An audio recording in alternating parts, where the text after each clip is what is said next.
Cheers, Chris. As Chris just mentioned, I'm Stuart. I'm doing a PhD looking at how alternative currencies could help a transition to sustainability. I'm also a founder of a project called Mutual Spring that advises projects on cryptocurrency and alternative currencies and alternative investments. And this is a finding on a research project I've done over the last year, looking at the possibility of having an alternative currency for the Birmingham area. I will go through three sort of key areas, but I appreciate I'm first on a Sunday, so I'll try and keep it sort of as easy to accessible as possible. So the first bit would be about sort of theoretical perspectives of alternative currencies, and then some practical insights from a project that I've been working with called the Birmingham Pound, and then some future directions that we are considering to sort of drive the project forward. So to begin with, some theoretical perspectives. So a theoretical, sort of historical perspective of currencies and alternative currencies. There's a lot, the way that currencies are described in sort of literature and sort of human knowledge is that currencies developed out of barter, that it was sort of societies, early societies had some kind of barter system. Eventually, a kind of a natural progression took place where barter became coins, became notes, became banking, became financialization.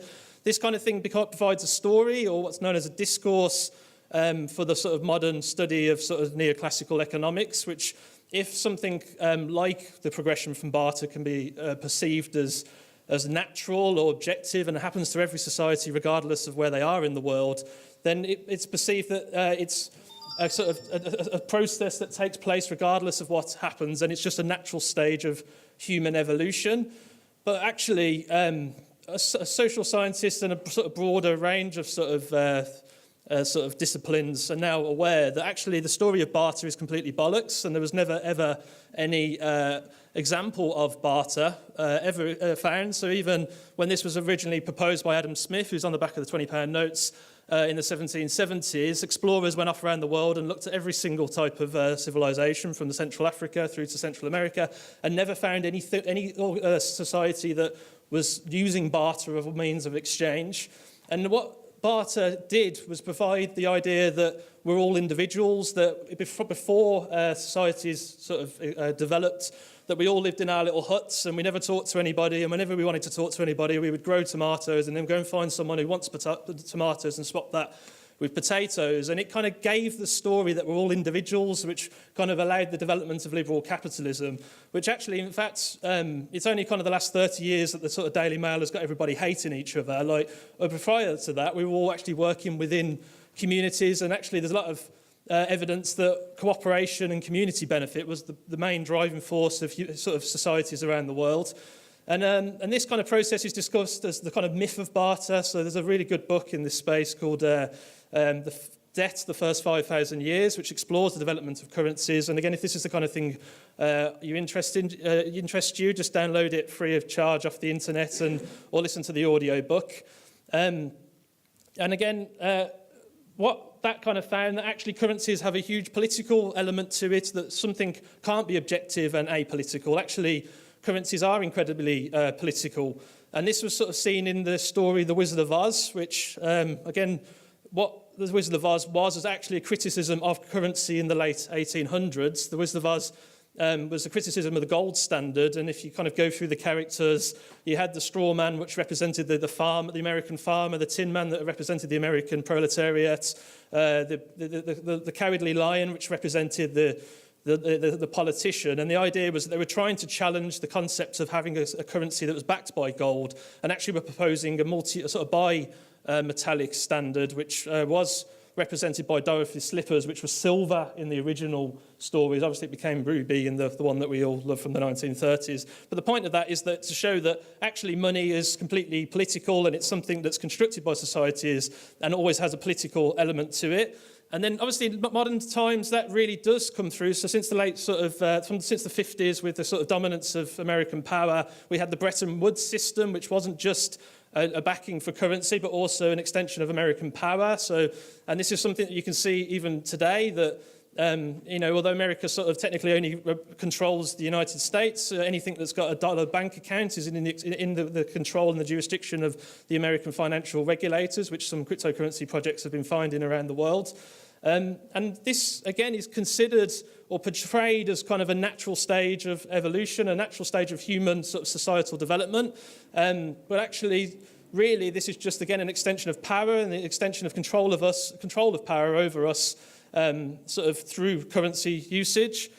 Obviously, the implications now for 2017 and the sort of time that we're working in at the moment, that these discourses and these stories do really are used to control us. And the major one for that was austerity in 2010, where the so-called objective scientific research was this paper called Growth in a Time of Debt, which proposed that no society could continue growing if it had so much debt and therefore must use austerity.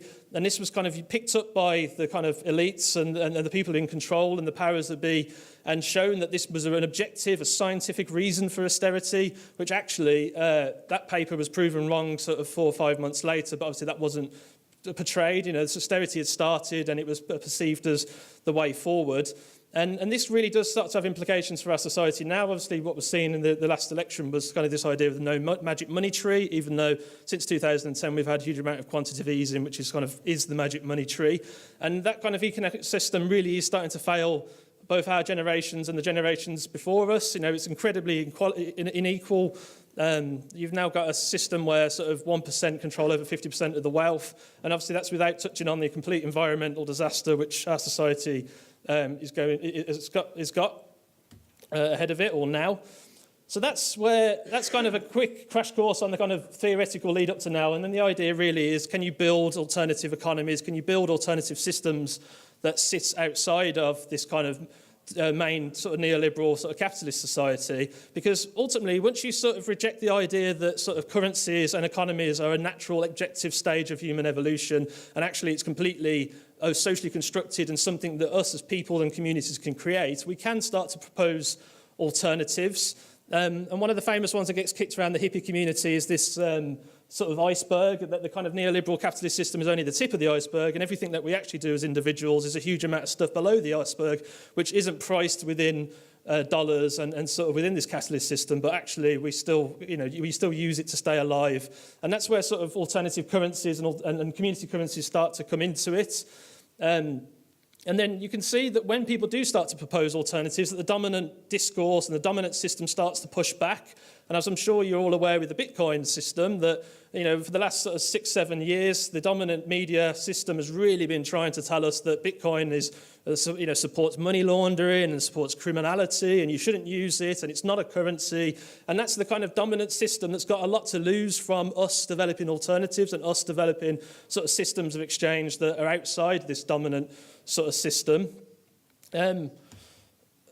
So where the Birmingham Pound then comes in, it sort of sits on top of that. So the Birmingham Pound was a steering group, and it was set up in 2015 by a local economic development NGO that was hoping to pull together stakeholders to look at, could we develop a currency in Birmingham that would which would aim to sort of support the local economy. It would only be used in independent local family-owned businesses in the local area, and it would sort of draw on this idea of the local multiplier effect, that if currencies are spent locally in local businesses by locally owned businesses, that money tends to stay locally. So if you buy a coffee in a local cafe, that it pays a local wage, and the person's making the profit tends to live locally. You buy coffee in Starbucks, the money goes back to American shareholders, and it's trying to encourage the money to sort of stay relatively locally. It was hoped that this kind of system could democratise money a little bit, with the idea that some decision-making around the money system could be sort of done locally, opposed to the Bank of England or sort of wider sort of currency processes.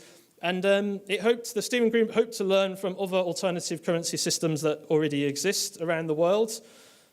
So to begin with, we started looking at the ones that were sort of locally based. So local exchange trading systems have been going since the 80s, and this is the idea that sort of small community groups trade amongst each other for sort of simple sort of non-market transactions like walking the dog, or sort of helping the elderly, or helping family members out and doing care, and then that's kind of allocated within a centralised sort of Let's type scheme, as it's called.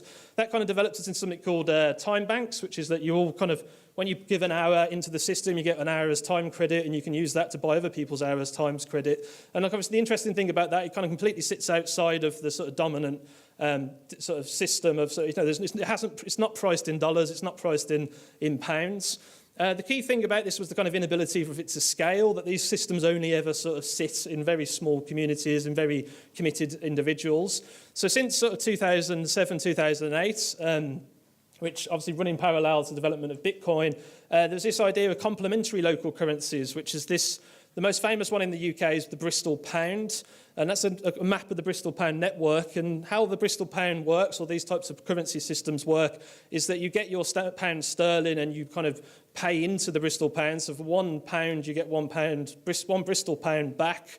And then those Bristol Pounds can be used locally in local businesses, and it's hoped that those Bristol Pounds then kind of go into the supply chain and stay locally in that way. And then how that kind of works in practice is that the Bristol Pound takes a 1.5% transaction fee to sort of support the centralised sort of system to sort of manage the transactions. Because of the success of the perceived success of the Bristol Pound, the Birmingham Pound thought that was the kind of direction that we would try and go in, and actually received some funding to develop the business model a bit further last year, which included the kind of work I was doing. We kind of modelled some of the kind of possible business models and revenues and how this kind of thing would sit in Birmingham. We used an open source payment platform called Cyclos, which was what underpins the Bristol Pound, which allows transactions to be allocated and against sort of central digital tokens to be, and with a central ledger. And then we hosted some workshops with local businesses and groups to sort of see what kind of demand there was for this kind of system, to sort of try to sort of drive this forward with different stakeholders. What we actually then found was a little bit of a false start. The Bristol Pound possibly model was probably oversold a little bit, and from our business modelling we found that for this kind of Birmingham Pound type system to work, you'd need about £10.3 million worth of transactions to get the 1.5% transaction fee to cover the cost of running the network, and found that actually Bristol Pound was quite heavily reliant on funding, which wouldn't be available to us in the Birmingham Pound. We found it very difficult to actually engage with businesses and engage with consumers around the concept of converting your money into an alternative currency to spend in shops you would have already spent in anyway, especially when you're incurring costs, both 1.5% transaction fee and also time of going to find the person to change your money into this local pound to be able to spend locally. So we actually found it quite a difficult system to get across. And again, the idea was to try and scale something. So if we couldn't make those first initial conversations with people that potentially would be quite interesting, the mass adoption later probably would be quite difficult. Although we found that kind of full start kind of annoying from the project perspective, we did find some interesting critical perspectives which allows us to sort of start to think about the next steps. So obviously this kind of model, if you're trying to sort of create something that's a bit alternative, it can't be reliant on central funding. You would need something that would fund itself.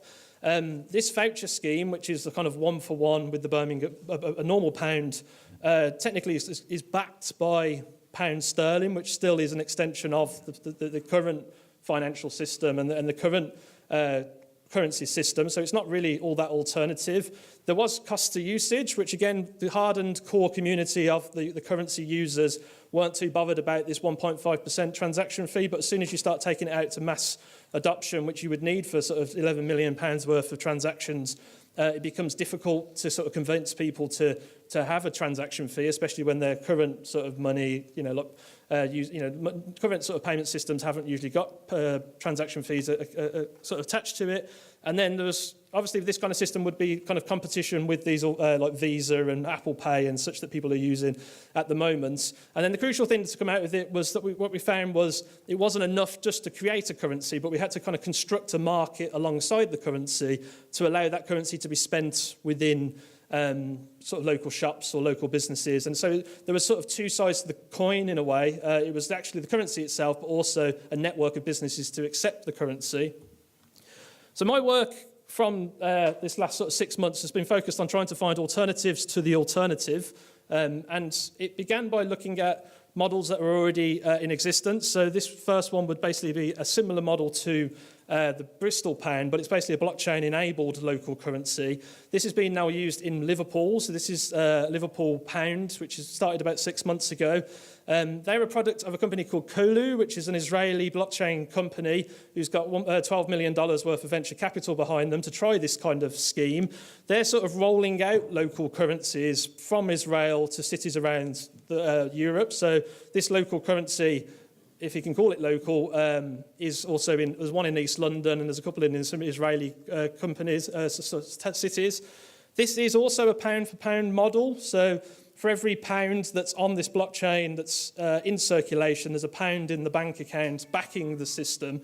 When people, and again, to try and overcome the fact that there was costs associated with it or sort of barriers associated with uptake, they have done something where you have an uplift. So when you convert your money into Liverpool Pound to get the blockchain-enabled pound from them, you get 10% uplift. So you get for every pound sterling you pull in, you get £1.10 sterling out, which again, because the system is back one for one, you can't just create money out of thin air in this case. And so that's actually paid for by their marketing budget. So essentially they're giving you 10 pence on the pound to join their system.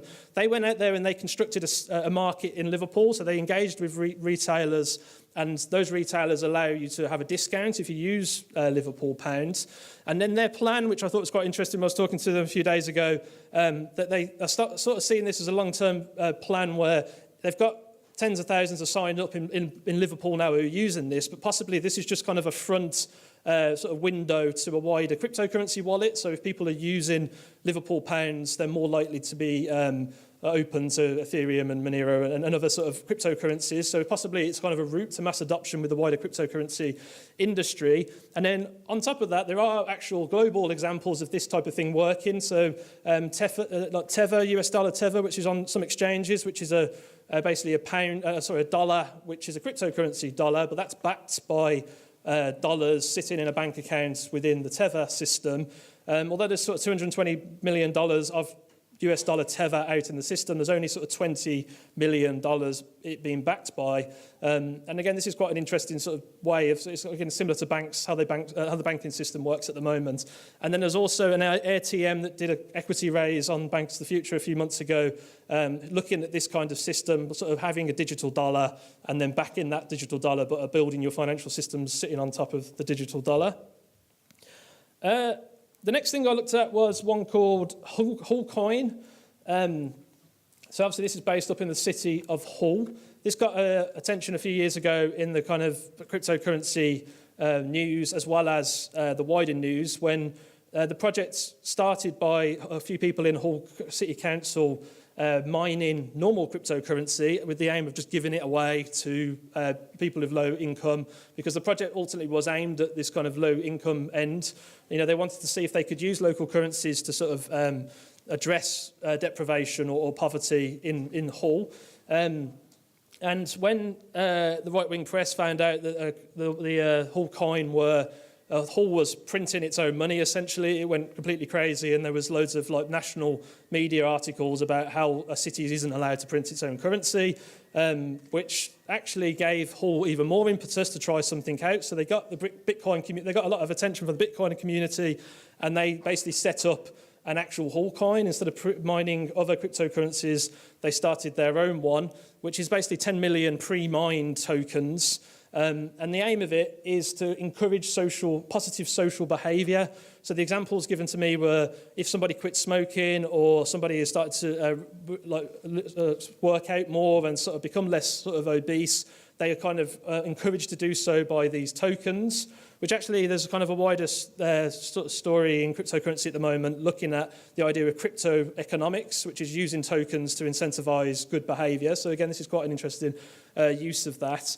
They're now constructing a market that sits around the Haulcoin. So they're going to speak to retailers and businesses, and what they're hoping to achieve is that, say, like a cinema or a gym that's very quiet in the day, people could go and use Haulcoin to sort of access those services. So it's sort of trying to take advantage of sort of off-peak times using this currency, and then sort of constructing and talking to them about what they buy and trying to work out if there's a supply chain that they could sort of build within this currency. Crucially, I say it's zero value, so you can't buy it on an exchange, and it's designed that way to stop sort of it kind of being open to sort of worldwide sort of speculative sort of capital sort of coming in. There's no transaction fees and no transaction costs associated with it, but obviously Haulcoin itself has got its own costs, which to run the servers, to run the sort of system, and then. This possibly could be used in Birmingham. This could be a way of sort of encouraging that kind of scalability problem that was seen with the lets, possibly peer-to-peer transactions that aren't kind of, they're more like service-based, people walking their dog or painting your fence and then using these tokens to sort of allocate the fact that you've done that. And then But that kind of thing would have to be funded from a central point. So in this case, the Haulcoin company, which it is now, or social enterprise that it is now, is looking for funding and gets grant funding from sort of local areas. But because how it was described to me was this idea of it being kind of a social impact bond, a cryptocurrency, and a kind of a community loyalty point, that they were sort of saying, well, actually, from the social impact perspective, that if they can use Haulcoin, which is free to use, to encourage people to stop smoking or reduce sort of the size, or to do positive social behaviours, there's actually a monetary value to society, that there's less people going through quit smoking, cancer, whatever, cancer problems later, or cancer problems and like health problems later. So actually, although this isn't being funded by people buying into it, there is actually benefits from it. So I think as it develops, there is a sort of an economic argument to say that this kind of thing, if it could be proven this kind of thing works, there is an economic argument to say to provide some funding to a central company like this to encourage social behaviour sort of later. So, and I suppose the kind of idea of it being pre-mined and sort of a value that you assign to it, in this case 0, but I suppose the Ripple network is similar to that. It's pre-mined, it's controlled by Ripple itself. Obviously, they're using it to increase liquidity between banks, but in theory, they've got control over that value, even though the market assigns the value, day to day. The next one would be what I suppose most people would, in the cryptocurrency market, would probably begin by thinking. So maybe develop your own cryptocurrency and do kind of initial coin offering around this. And obviously, if you were going to do that, you would do what most of the other ICOs are doing at the moment, get a flashy website, get some flashy sort of statements about how great it is, and get a series of people on there to sort of show that all the specialist skills that you've got behind you. But actually, it would be quite interesting to see if this kind of thing would work. So I was talking to a project in Scotland called Scotcoin, which is hoping to do an actual free-floating cryptocurrency to encourage local sort of purchases and local behaviours. But what they were really struggling with, the fact of the price is, because it was kind of, in their first edition, it was linked to the Bitcoin blockchain, so it was using the counterparty sort of protocol to link their transactions to put onto the Bitcoin blockchain. But back in 2013, when it started, it was fine when Bitcoin was so cheap and was able to sort of update the Bitcoin network so cheap, but now it's so expensive, their project is completely unviable. So they're sort of trying to explore other approaches. There is a couple of projects out there, one using the Bancor sort of protocol to look at using a local currency, which again is free floating. But one of the things that some of the things they're really struggling with in this kind of space is the transaction costs. Like as I found earlier with Bristol Pound, that as soon as you've got a decentralized system and making decentralized payments, there are blockchain costs to update the blockchain. And really, outside of the hardcore people that get up on a Sunday morning to come and see people like me talk, trying to get a mass adoption of that kind of system probably is a no-goer, especially if companies would have to be convinced to firstly buy into a currency that's very volatile and then sort of have to get consumers to buy into this currency. And really, if it's just local purchases, the same with what was found with Bristol Pound, is what's the purpose? If you're going to buy a local coffee anyway, what's the point of buying into a cryptocurrency that's very volatile just to make the purchase that you've made anyway? Because you're occurring, you're getting transaction costs at each stage of the process. And again, that kind of, the reason for those costs would be the decentralized element of it, when really, if you've got a central community currency body that's running it, do you really need it to be decentralized and have it on a blockchain? Well, at least you can have it on a private blockchain like the Liverpool Pound, which hasn't got the transaction fees associated with it. So that would kind of be the initial kind of possible like a cryptocurrency approach, which I don't know, we're a bit unsure if that would be the way forward. And then finally, one of the ones that I really find theoretically interesting and will probably pursue in more detail, both at this local level, but also going out and seeing how it works in Italy. There's a project called Sardicks in Italy, which is based in Sardinia. And this is basically a mutual credit scheme that sits within an alternative currency. So when a company comes onto the network, they get basically an overdraft in the Sardicks currency, and it allows them to buy things from other companies on this system. This overdraft is 0% interest, it's zero payment costs, it's instant to move the money around, and then there's an annual fee to join the network, so they kind of recover costs via this annual fee. What's technically and theoretically really interesting about it is that every token on the network, if you add all the tokens together, technically the total value is zero. And this mutual credit scheme has gone from 2008, and it basically has grown exponentially every year. From 2008, it sort of did €1 million equivalent transactions, and this year it looks like it will be €100 million equivalent transactions. Those tokens that are on this network aren't exchangeable for euros or pounds or dollars. You can't exchange out of the network, so all the value has to stay within this local area and stays within this space. And then the role for Sardicks was to go out there and construct a market and make sure that people can borrow this alternative currency free of charge and then spend it within these local businesses and these local shops. And then also start to build some of their supply chains, which is why it looks like it's very successful, because these supply chains are existing. So finally then, in summary, and if I've got time for a few questions, economies and currencies are political and socially constructed and completely open to alternatives. So don't let the dominant system get you down. We should be driving something forward to sort of challenge the main models that are being used. The current local currency models aren't very effective, although sort of Bristol and Totnes and Brixton and quite a few places in Europe are using these systems of sort of one for one. It hasn't actually kind of realised the kind of scale that we would be looking for. Obviously, the mass adoption, we would have to consider the perspectives of people outside of the converted community to why they would join an alternative system on this kind of local area. And then the interesting things that were sort of come out of the final things around Sardicks, that these currencies themselves don't actually have to hold value. You know, we were so desperate to kind of issuing ICOs that are linked to Ethereum and have this free-floating value, but actually something like this doesn't actually need to use it. And then I suppose finally, just that, you know, us as a group and as a community really should try to challenge the dominant system by playing to the advantages of digital technology and the fact that we can create coins and tokens basically, well, for free, and that we could create payment systems that are free and we could work as a community, work as sort of open source, and really aim to offer a better alternative than the system that is available at the moment. So I hope that wasn't too thick for the first talk. So any questions or feedback at all? Hi. When you were talking about the currencies, Yep. I saw a bit of a dichotomy here. On one hand, you were talking about incentivising for good behaviour, Yep. which I can understand from a local level, wanting to keep the currency within. However, when I look at something like Bitcoin, there's a totally different motivation behind that. And the motivation there is not about good behaviour, it's about lack of trust in fiat currencies and governments, and how do you protect wealth for the future.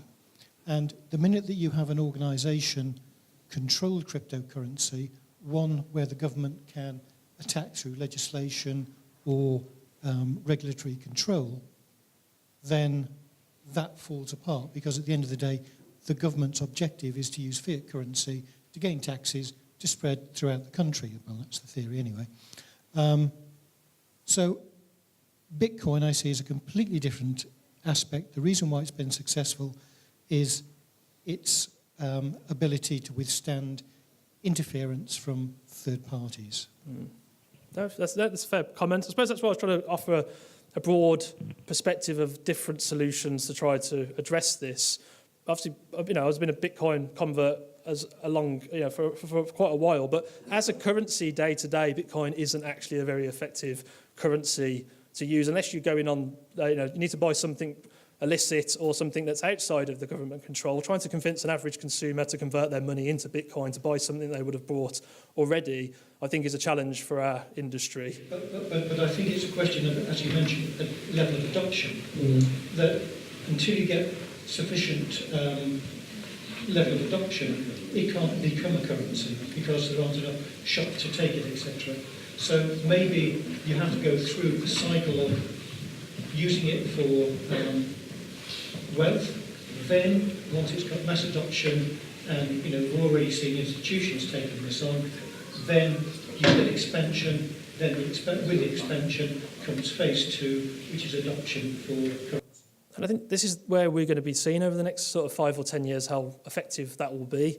Because, even when I sort of started buying Bitcoin years ago, there was an element of it being a payment system. There was an element of it being used as a currency to buy things, and I would buy a few things online just to sort of demonstrate that I'm using this alternative currency. But as the prices have increased so dramatically, and now you've got institutional buy-up, these companies and organisations, and probably most people in this room, aren't holding it on the basis of trying to use it as a payment system. They're holding it as a store of value.